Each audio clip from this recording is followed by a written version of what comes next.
میں जनरल साहब का भी इस पे कमेंट शामिल कर लूं। जी जनरल साहब, सर ये तो बहुत देरीना मसला है और आपने भी बतौर वफाकी हुकूमत, आपकी जमात ने बहुत दफा इसको कंफ्रंट किया है। या देखिए होना मसला ये है कि आज से ना तकरीबन 15 साल पहले यानी 2005-6 मैं स्टील मिल में चेयरमैन था।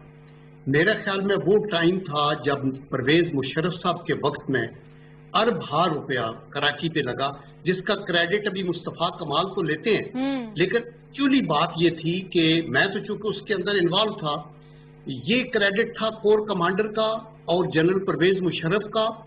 और उन्होंने किया क्या कि हमें सबको बुलाया। मैं स्टील मिल का चेयरमैन था, स्टील मिल अल्लाह का करम था बहुत ऊपर जा रही थी, मुनाफा था, कोई लाइबिलिटी नहीं थी। तो उन्होंने कहा जन साहब आप एक तो 32 करोड़ रुपया दें कायदाबाद का जो फ्लाई ओवर बनाना है।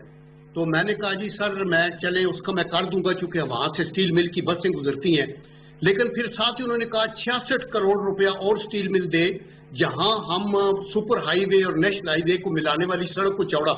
मैंने उस पर रिफ्यूज किया। मैंने कहा सर देखें आपने या मुझसे स्टील मिल चलवाएं या फिर कराची के डेवलपमेंट, लेकिन उनकी एफर्ट से अरबों रुपए मुख्तलिफ कारपोरेशनों से मिल करके तो स्टील मिल के तो कराची के फ्लाई ओवर्स वगैरह बने बड़े जल्दी।